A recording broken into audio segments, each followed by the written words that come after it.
ምስጋና ውዳሴና አምልኮት ለእርሱ ይሁን። ስለዚህ የባረካቸው መድኃኔዓለም ኢየሱስ ክርስቶስ ወደ ነበረ ክብሩ ከአብ በስተቀኝ ተቀምጧል። ስለዚህ የሰው ልጅ ነፃ የወጣበት ነውና ሁላችሁም አረፍ አረፍ ብላችሁ የዕለቱን ወንጌል እንመማራለን። የዕለቱን ወንጌል የሚያስተምሩን መምህር አባ ሚኪያስ ይሆናሉ። ነፍሳቸው ተናጋሪ አንደበትን ለእኛ ሰሚ ልቦና አስተዋይ አእምሮን ለሁላችንም አድለን ቀጥታ የምንሄደው ወደ ቃለ ወንጌሉ ነው። አምላክ ዘላለም ቀዳሚ ወደሃሪ ዘአድኅረ ጥንት ወተፍጻሜት ዘላለማዊ እግዚአብሔር አምላካችን ሆይ ጥንት የሌለ ቀዳማዊ ፍጻሜ የሌለ ዳህራዊ ይህን ግዙፍ ዓለም ከማኅበ ሀበቦ አለመኖር ወደ መኖር ያመጣህና የፈጠር የሥነ ፍጥረታት ባለቤት ዛሬም ደግሞ በአመፃ የሌለ በፍቅር የምታኖር ወደፊትም ይህን ዓለም ከመኖር ወደ አለመኖር ለማሳለፍ እንደየሥራችንም ለመክፈል የምትመጣ አልፋና ኦሜጋ መጀመሪያና መጨረሻው ለአንተ በላይ በሰማይ በአፈ መላእክት በታች በምድር በሰዎች ልጆች አንደበት ከፀሐይ መውጫ እስከ መግቢያው ክብር፣ ምስጋና፣ ውዳሴ፣ አምልኮት ለአንተ ይሁን። ክቡር አባታችን መምህራችን ሊቀ ብርሃናት መምህር ሸዋንግዛው መክብብ የደብራችን አስተዳዳሪ፣ የመንጋው ጠባቂ፣ የጸሎቱ መሪ፣ ሌሎችም የወንጌል መምህራን፣ ልዑላነ ቃል ስዩማነ እግዚአብሔር መላእክትን መስላችሁ እንደ መላእክት ለእግዚአብሔር የሚሆነውን የምስጋና መሥዋዕት ባለማቋረጥ የምታቀርቡ አባቶች፣ ካህናት፣ ለተልእኮ ምስጢር የምትፋጠኑ ዲያቆናት፣ ይህ የሰባቱ ሰማያት አምድና ተሸካሚ የሆነው ጠፈሩ በፀሐይና በጨረቃ እንደዚሁም በከዋክብት ውበት ደምግባት እንዳለው ሁሉ የቤተ ክርስቲያን ውበት ደምግባት የሆናችሁ የቤተ ክርስቲያን የጀርባ አጥንት የሆናችሁ ቁሳዊ ስጦታችሁን ብቻ ሳይሆን የሥላሴ ማንነታችሁን ትልቁን ሕይወት ለቤተ ክርስቲያን መሥዋዕት የምታደርጉ ማኅበረ ምእመናን ወምእመናት ለመንግሥተ ሰማያት ምሳሌ የሆናችሁ ከኃጢአት ከበደል የተለያችሁ ንጹሐን ሕፃናትን ጭምር በኃያሉ በእግዚአብሔር ፍጹም ሰላም ሰላም እላችኋለሁ። እንደምን አደራችሁ? እንደምን አደራችሁ? ድምፃችሁ አይሰማም። እንደምን አደራችሁ? ማን ይመስገን? እስኪ ድምፃችሁን ከፍ አድርጋችሁ ማን ይመስገን? ከብዙሃኑ ለይቶ ወደ ቤቱ ጠርቶ እንደኛ ሀሳብ ሳይሆን እንደሱ መለኮታዊ ሥራ እንደሱ ፈቃድ ወደ ቤቱ መጥተን ነፍስና ሥጋ ሰውና እግዚአብሔር ሰውና መላእክት ሕዝብና አሕዛብ እንደዚሁም እረኞችና ነገሥታት አንድ ሆነው ባመሰገኑባት አምሳለ ቤተልሔም በሆነች ክርስቶስ በደሙ በዋጃት ባለማቋረጥ ዘላለማዊ ሕይወትና በረከት የሚያሰጠውን ቅዱስ ሥጋውን ክቡር ደሙን የምናገኝባት ባሕርየ እግዚአብሔርን የምንለባት በኃጢአት በበደል ስንወድቅ ልብስ በሳሙና እንድነጻ ሁሉ በንስሐ ከኃጢአት ከበደል የምንነጻባት እናት ቅድስት ቤተ ክርስቲያን በዚህ ተሰብስበን እንድናመሰግነው ስለፈቀደልን ስሙ የተመሰገነ ይሁን። ሁላችሁም በያላችሁበት ቁጭ በሉ። በእውነት አትሂዱ አትሂዱ። እውነት ይህ ለእናንተ አይወክልም። ከክህነት ውጭ በሥጋዊ እውቀት ወይም በመንፈሳዊ አመለካከት የምትበልጡ ብዙ አባቶች፣ እናቶች፣ ወንድሞች እንዳላችሁ እናውቃለን። የአንድ አጥቢያ ሕዝብ ትልቁና መሰረታዊ ደግሞ ወንጌል ሲሰማ ወንጌል ሲያከብር ነው። ባለማወቅ አደረግን የምንለውን ሳናውቅ ላለማድረግ ወንጌል መስማት ያስፈልጋል። ወንጌል ማለት ቅዳሴ ወንጌል ነው። ኪዳኑ ወንጌል ነው። ማለቱ፣ ሳታቱ፣ ጸሎቱ ሁሉ ወንጌል ነው።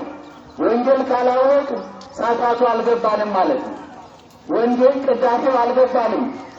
በቅዳሴው ላይ እንዴት መሆን እንዳለብን፣ እንዴት ማመስገን እንዳለብን፣ በቅዳሴ ሰዓት ስግደት መሰገድ እንደሌለበት፣ የግል ጸሎት መጸለይ እንደሌለበት፣ በማህበር ብቻ ተሰጥቶ መቀበል፣ ካልተቻለ ደግሞ ቆሞ መስማት፣ ካልተቻለም ደግሞ የሥጋ ሕመምና ግለት ካለ በያሉበት ጸጥ ብሎ ቁጭ ብሎ አብሮ በማህበር እግዚአብሔርን ማመስገን ያስፈልጋል ማለት ነው። ስለዚህ ሁሉም ገብቶንና ተረድተን እግዚአብሔርን ለማምለክ ግዴታችንን ተወጥተን የእግዚአብሔርን ስጦታ ደግሞ እንደ አባትነት ለመጠየቅ ማወቅ ያስፈልጋል ማለት ነው። ስለዚህ በያለንበት ቁጭ ብለን ትምህርቱን ተምረን በጸሎት አስረን አባቶች ምን ይላሉ? ቤት ተሰርቶ አለበር እንጨት ተለቅሞ ደግሞ በገመድ ካልታሰረ ይበታተናል እና የጸሎትን ትልቁ ትርጉሙ በጸሎት ይጀመራል፣ በጸሎት ይታሰራልና እንደው ደጋግመን ራሱ ቁጭ በሉ አትሂዱ ማለት እኔ እንደኔ ይከብደኛልና እንደው ቀድማችሁ ብዙ ሰው ነው ያለው በአጥቢያችን አሉ የምንላችሁ ምዕመናን ናችሁና ይህን ነገር በማስታወሻ አስታውሳችሁ እንድትይዙት ማለት ነው። አንትሙሰ ወአንትሙሰ ሰማዕቱ ለዝንቱ ነገር የሉቃስ ወንጌል ምዕራፍ 24 ከቁጥር 1 ጀምራችሁ አንብቡት። ይህንን ኃይለ ቃል የተናገረው ጌታችን አምላካችን መድኃኒታችን ኢየሱስ ክርስቶስ ነው። የትምህርታችን መሰረታዊ ዓላማው ክርስቶስ ከሰማያት ለምን ወረደ? ከድንግል ማርያምስ ለምን ተወለደ? የሞት ዋጋስ ለምን ሊከፍል ቻለ? ይህንን አጠር አድርገን በዚህ በበዓለ ዕርገቱ ውስጥ እናያለን ማለት ነው። ይህም ማለት አንትሙሰ ሰማዕቱ ለዝንቱ ነገር፣ እናንት ለዚህ ነገር ምስክሮች ናችሁ። ቃሉ የደረሳቸው ቅዱሳን ሐዋርያት ናቸው። ከቃሉ ጋር ናችሁ። እግዚአብሔር ከሁላችን ጋር ይሁን። እናንተ ለዚህ ነገር ምስክሮች ናችሁ። ተመልከቱ፣ እግዚአብሔር ወልድ ኢየሱስ ክርስቶስ ከሰማያት የወረደበት ምክንያት በመላእክት ከተማ 3 ማዕረጋት ያሉት ሳጥናኤል አምላክነትን ሽቶ ከራሱ ሐሰትና ክደትን አንቅቶ ይህም ማለት ፍጡር ሲሆን ፈጣሪ ነኝ ብሎ ከወደቀ በኋላ በእባብ ተክለ ቁመና ሔዋንን አሳተት። ሔዋን ደግሞ ለአዳም የመኖሩ ምክንያት የአዳም ተስፋውና ሕይወቱ ስለሆነች ሔዋን አዳምን አሳተችው። ስለዚህ አዳም ምን አደረገ ይላል? በራሱ ስላልተሳሳተ በእግዚአብሔር ሳይሆን በራሱ ምክንያት ስለተሳሳተ አዳም በኃጢአቱ አዘነ ይላል። አዳም የእግዚአብሔርን ሕግና ትእዛዝ በመተላለፉ አዘነ። ገነትን ያክል ቦታ፣ እግዚአብሔርን ያክል ጌታ በንጽሕና በቅድስና ሆኜ በገነት ኖሬ ሺህ እየኖር ከሺህ ዓመት በኋላ እንደገና የ30 ዓመት ጎልማሳ እየሆንኩ እንዳመሰግነው አደረገኝ። ይህንን እግዚአብሔር የሰጠኝን አልነሳኝ፣ ይህንን ክብር ያጣሁት በራሴ ነው ብሎ አዳም በኃጢአቱ አዳም የእግዚአብሔር ሕግና ትእዛዝ በመተላለፉ አዳም ገነትን ያክል ቦታ እግዚአብሔርን ያክል ጌታ በማጣቱ አዘነ ይላል። ሱባኤ ገባ። ሱባኤ የምንገባው እኮ ዝም ብለን አይደለም። 40 ቀን አዳም ሱባኤ ሲገባ እግዚአብሔር አየ። ከእሱ ሌላ ጥንት የሌለው ቀዳማዊ ነው። የዓለም ሳይፈጠር እግዚአብሔር ነበረ። ሌላ አምላክ የለም። እርሱ ስለሆነ አዳምን እርሱ ይቅር ካላለው ሌላ የሚያድነው እንደሌለ ባሪያውና በአምሳሉ የፈጠረው አምላኩ እርሱ ስለሆነ የአዳምን ሱባኤውን፣ የአዳምን ጸሎቱን፣ የአዳምን ጥያቄውን እግዚአብሔር ተቀበለው። በዛን ሰዓት ምን አለው? ከሰማያት ወርጄ ከልጅ ልጅ ተወልጄ በሜዳ ትቼ በዕለተ ዓርብ በመልዕልተ መስቀል ላይ የሞት ዋጋ ከፍዬ ከራስህ ጋር አስታርቅሃለሁ አለው። ለዚህም ከሰማያት ወረደ ማለት ነው። ከድንግል ማርያም ከቅድስተ ቅዱሳን ከንጽሕተ ንጹሐን ክብሯ ከፍጡራን በላይ ከፈጣሪ በታች የሆነላት የድኅነታችን ምክንያት ከሥጋዋ ሥጋ ከነፍሷ ነፍስ ነስቶ በቤተልሔም ተወለደ ማለት ነው። በቤተልሔም ተወልዶ 30 ዓመት ሙሉ ቆየ።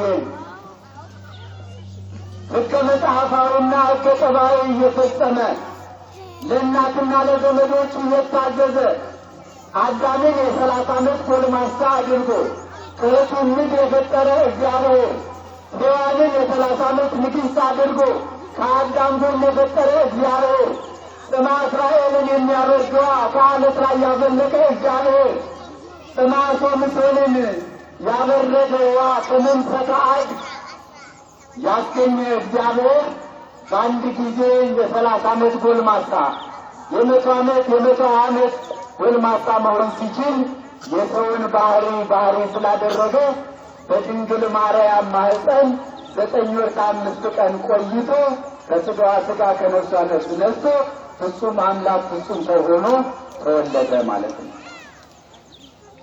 ከተወለደ በኋላ ለእናትና ለዘመዶቹ በበቅል ቀን ዘይትእዘዝ ለአዝማዱ ወለይቲሙ ቀስ በቀስ የሰውን ባህሪ ስላደረገ ልጅ ሲወለድ እናቱ እንደምትታቀፈው እንደገናም ደግሞ እንደሚድን እንደገናም የሚያዝ ነገር ይዞ ቆሞ ሄዶ ራሱን እንደሚችል ሁሉ መድኃኔዓለምን ስለ ፍቅሩ መድኃኔዓለምን ስለ ሰዎች ልጆች መድኃኔዓለምን ለአዳምና ለልጆቹ ለእኛ ይህንን ዋጋ ከፈለልን። 30 ዓመት ሲሞላው የሕግና የሥርዓት መምህር ስለሆነ እኔና እናንተ ማመን በማን እንዳለብን፣ በምን መጠመቅ እንዳለብን፣ በምን ቀን መፈጸም እንዳለብን ይህንን ከጊዜያዊ ዘላለማዊ የሆነውን የልጅነት ቃል ኪዳን ውል ስምምነት እንድንፈርም በመጥምቀ መለኮት ቅዱስ ዮሐንስ በእደ ዮሐንስ በማኅፀነ ዮርዳኖስ ከአብራከ መንፈስ ቅዱስ የምንወለድበትን ከሥላሴ ልጅነት የምናገኝበትን የጥምቀት ሥርዓት ሠራልን። በዛም የሥላሴ አንድነትና ሦስትነት ተገለጠ። የእግዚአብሔር ልጆች የባሕርይ አባቱ እግዚአብሔር አብ ተቀዳሚ ተከታይ የሌለው ልጄ እርሱ ነው፣ እርሱን ስሙት ብሎ መሰከረለት። ፍጹም አምላክ እንደሆነ የሰዎች ልጆች የድኅነት ዋጋ እንደተከፈለላቸው ሞት በሕይወት ሐዘን በደስታ ጨለማ በብርሃን እንደተመታ የባሕርዮቱ እግዚአብሔር መንፈስ ቅዱስ ደግሞ በርግብ አምሳል ወርዶ በራሱ ላይ ተቀመጠ። ክብር ምስጋና ለሥላሴ ይሁን። እልል ብላችሁ ሥላሴን አመስግኑ። ይህ ሁሉ በድንግል ማርያም ሆነ። ሕገ ጠባያዊ ነው። ሕገ መጽሐፋዊ ደግሞ የኦሪቱን ሕግ የመጽሐፉ ሳሮሙ ለኦሪት ወለነቢያት በነቢያት የተነገረውን ትንቢት፣ በነቢያት የተቆጠረውን ሱባኤ፣ በነቢያት የተሰወው መሥዋዕት ከሰማያት ይወርዳል፣ ከድንግል ማርያም ይወለዳል 5500 ዘመን ብለው ነቢያት የተናገሩትን ትንቢት ለመፈጸም በ8 ቀን ቤተ ግዝረት ገባ። በ40 ቀን ዘውገ ማዕነቅና ዕጉለ ርዕድ። ዛሬ በ80 ቀን በ40 ቀን ልጆቻችሁን ከሥላሴ ልጅነት ለማስሰጠት እግዚአብሔርን አባት ድንግል ማርያምን እናት ለማድረግ መገበሪያ ቋጥራችሁ ዕጣን ጫፍ ይዛችሁ እንደምትመጡ ሁሉ እናታችን ድንግል ማርያም ከሰሎሜና ከዮሴፍ ጋር ወደ ቤተ ምኩራብ ዘውገ ማዕነቅና ዕጉለ ርዕድ ይዛ ሄደ ማለት ነው። እንደገናም ለአምልኮተ እግዚአብሔር ወደ ኢየሩሳሌም ወጣ። የሕግና የሥርዓት መምህር ስለሆነ የሚመለከው እርሱ ስለሆነ እንዴት ማምለክ እንዳለብን በተግባር በቃል ብቻ ሳይሆን ሲያስተምራቸው ወደዛ ወጣ። ሄዳችሁ ወደ እግዚአብሔር ቤት እግዚአብሔርን አምልኩ፣ ወደ እግዚአብሔር ቤት ስትወጡ ደስ ሊላችሁ ይገባል። ይህንን የሕግና የሥርዓት መምህር ስለሆነ ሕገ መጽሐፋዊና ሕገ ጠባዩን እየፈጸመ ዕለተ ዓርብ ደረሰ። የእግዚአብሔር ልጆች ያቺ የሞት ዋጋ ለይሁዳ አይደለም። በዛ በዲያብሎስ ከገነት መውጣት እግዚአብሔርን ያክል ጌታ ማጣት የነበረው ሞት በሞት ተሸንፎ ነበር መገኘት የሚችለው።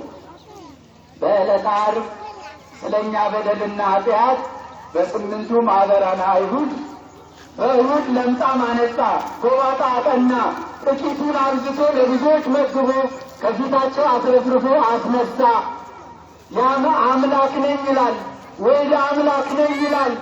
የሙሴን ሕግ ይሽራል። አዎ አምላክ ነው፣ ወልድ አምላክ ነው። ለሙሴ ሕገ ኦሪትን የሰጠው በደብረ ሲና ተራራ ላይ እርሱ እግዚአብሔር ነው። በዚህ ምክንያት በሚያስመሰግነው ፋንታ የሞት ፍርድ ተፈረደበት። እንደ እስራኤላውያን በድንጋይ ተወግሮ አይደለም። አንድ ሰው ሲሰርቅ፣ አንድ ሰው ሲዘሙት፣ አንድ ሰው ሐሜት ሲያማ፣ አንድ ሰው የራሱ ያልሆነውን ሲፈልግ እንደ እስራኤላውያን ወይም እንደ ዕብራውያኖች በድንጋይ ይወገራል። እንደ ሮማውያን ደግሞ ሐማ እንደተቀበለ ሁሉ የመጀመሪያው ከክርስቶስ በፊት የተሰቀለው ሐማ ይባላል። በስቅላት ይሞታል። ክርስቶስ ግን እንደ ሮማውያን በስቅላት አይደለም። በስቅላት የሞት ዋጋን ተቀብሎ ሞትን በሞት እንዳሸንፍ አስቀድሞ በነቢያት አናግሯል። ክብር ምስጋና ለመድኃኔዓለም ይሁን። በዕለተ ዓርብ ሞትን በሞት አሸንፎ ስለኛ በደልና ኃጢአት ቅዱስ ሥጋውን ቆርሶ ክቡር ደሙን አፍሶ ወደ ቀደመ ክብራችን ሞትን ዲያብሎስን ድል ነስቶ መቃብርና ሲኦልን ገሃነምን ባዶ አድርጎ በዕለተ እሁድ የባሕርይ አምላክ ስለሆነ ስልጣኑ የራሱ ስለሆነ መቃብር ክፈቱልኝ ሳይል መግነዝ ፍቱልኝ ሳይል በክብር ተነሳ።